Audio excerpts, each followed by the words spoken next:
This video is on control over delegated legislation. As on my previous video, I have already told what delegated legislation is. Let us come to the brief intro and short revision of that topic. Like the Constitution of India empowers legislature to make laws for the country and is the power of the executive to administer and execute the laws made by the legislature. This is in accordance with the doctrine of separation of power. However, frequently enacted legislations contained provisions which empower the executive government or specified bodies or office holders or even judiciary to make regulations or other forms of instrument which provided that they are properly made and have the effect of law. This form of law is referred to as a delegated legislation. This arrangement has the appearance of a considerable violation of the doctrine of separation of power, but doctrine of separation of power has been largely preserved by a system for the parliamentary control, procedural control or by judicial control on executive lawmaking. Like first coming to the parliamentary control, it is open to parliament to confer upon anyone its like the power which it has, but the of the parliament delegates legislative power to any other authority that is executive, it must ensure that those powers are properly exercised by the administration and also there is no misuse of such powers by the executive. Every delegate is subject to the authority and control of the principal, and the exercise of delegated power can always be directed, corrected, or cancelled by the principal.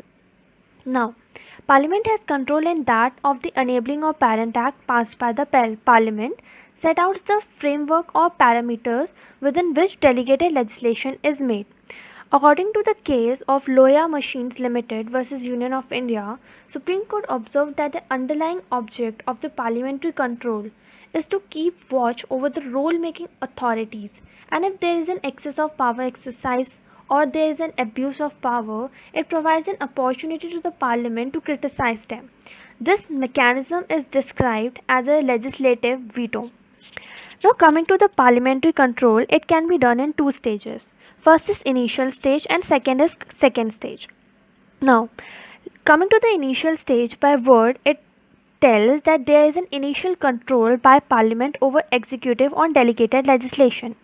While making enabling act or parent act in itself, parliament mentions the limitations and control on the executive by by mentioning their limits on making of delegated legislation which they can not cross it. So that's the initial stage. Coming upon the second stage is on can be classified in two types: direct control and indirect control. Let's come to the direct control first. Direct control, like laying, is an important and essential aspect under direct control, and it is laid down as per the requirement, which means that after making the rule, it should be placed before the parliament. It includes three important parts as per the degree of control needs to be exercised. Like in direct control, there can be three types of laying done: simple laying, negative laying, and affirmative laying. Coming upon the simple laying, it is type of laying. The rules and regulations come into effect as soon as they are laid. It is simply to inform the House about the rules and regulation. It is a weak form of control because the intention is only to inform the House and not to have any discussion. So simple laying is sort of directory in nature. Coming to the second, that is negative laying. Here the rules and regulations come into operation as soon as they are laid before the parliament. However, they cease to operate when disapproved by the parliament within a prescribed or reasonable time. It is a negative type of negative resolution procedure. Like such a provisions provide that when any act contain a provision for this type of laying, the draft rules be placed on the table of the House and shall come into force after 40 days from the date of laying unless disapproved before that period.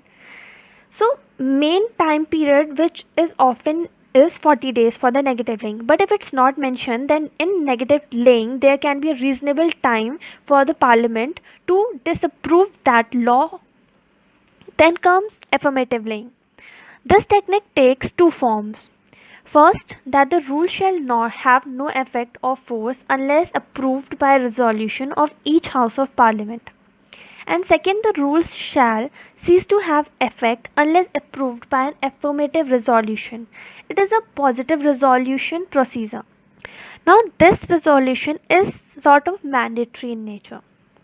Now, coming upon what is actually directory and mandatory in nature. So coming on it, there is a two test actually which defines what type of link should be mandatory and which type of link should be directory. First is a test of mandatory, where the laying demand is a condition pattern to guide the rule into the impact that in such a case laying need is mandatory. Where the provision is mentioned that the rule should be drafted in a particular format, then it becomes mandatory to follow the format.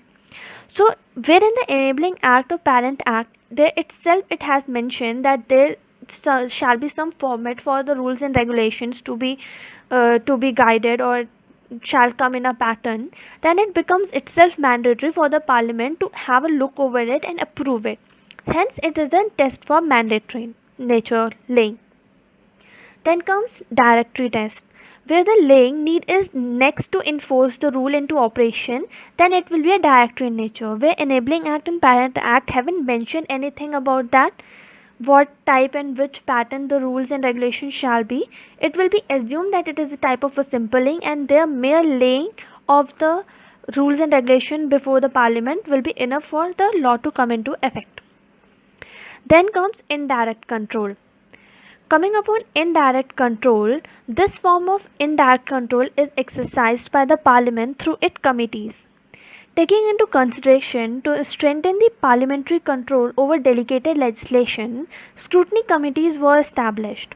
Like in India, there are standing committees of parliament to scrutinize the delegated legislation. Another name of such type of committee is subordinate legislation. The main work of the committee is to examine. Now, in England, the Selected Committee on Statutory Instruments were established by the House of Commons in 1944. In 1950, the law ministers made a suggestion for establishment of committee which is to be based on the Select Committee on Statutory Instruments of England to examine the delegated legislations and bring to the notice of the House. Such a committee, known as the Committee on Subordinate Legislation of Lok Sabha, was appointed on December 1, 1953 in India. There is also a similar committee of a Rajya Sabha which was constituted in 1964. It discharges the same function as that of a Lok Sabha committee. Both committee has a member of 15 and it is selected by the head of Lok Sabha and Rajya Sabha. Now, actually what examination these committee does are mentioned in this slide. Like first is whether the rules are regarding to general object of the act or it bars the jurisdiction of a court in direct or indirect ways or not, or whether it has retrospective effect, or if it destroys the natural justice or safeguards it, or it is also not allowed to involve funds from the consolidated fund of India. So examining all these things, these committees comes with some recommendations, like recommendations that if power of judicial review should not be taken away or curtailed by rules, or a financial levy or tax should not be imposed by rules, or discriminatory rules should not be framed by the administration, or there can be also a legislative policy must be formulated by a legislature and details may be left to the executive to supply. So if it has done that thing or not, or if it has done a act ultra vires. Then coming to the procedural and executive control, there is no particular procedure for it until the legislature make it mandatory for the executive to follow certain rules of procedure. To follow a particular format, it may take a long time, which will definitely defeat the actual objective of the act. Hence, procedural control mean that under Parent Act, certain guidelines are given which need to be followed, while whether it is mandatory or directory to follow it or not. So these guidelines may have three components that can be a pre-publication or consultation with an expert authority, or a publication of a delegated legislation, or it can also be a laying of rules. Now, these guidelines are directory or mandatory in nature, is given in the case of Raja Buland Sugar Company versus Rampur Municipal Council, and it gave few parameters on which we can decide whether it's mandatory or directory or not. So first can be a schemes of the act, second is the intention of legislature, third is the language used for drafting purpose, and fourth can be the inconvenience caused to the public at large scale. These are the four parameters which are used to check whether that law has a mandatory or a directory appliance with the procedural control in nature or not. Then we comes to the judicial control. Now, coming to the last control of delegated legislation, judicial review, as we are well aware of it, judicial review upgraded the rule of law. Court has to see that the power delegated is within the ambit of the constitution as prescribed. Judicial review is more effective because court do not recommend, but it clearly strikes down the rule which is ultra vires in nature. As per section 13 clause 3 subclause A of Indian Constitution, law is defined under it, which clearly indicates that state should not make any law which abridge the right given in part 3 of the constitution. Hence article 13 clearly defines what law is, and if it abridges or is inconsistent with any fundamental right of the constitution, it can be declared ultra vires. Now, there are basic two grounds on which judicial review is being done. First, whether that delegated legislation is ultra vires to the Constitution of India, or second, if it's ultra vires or is in violation of that enabling act.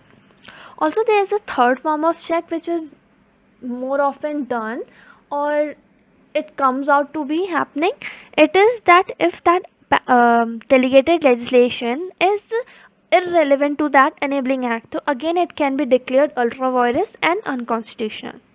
So here we are done with our controls over delegated legislation. Thank you.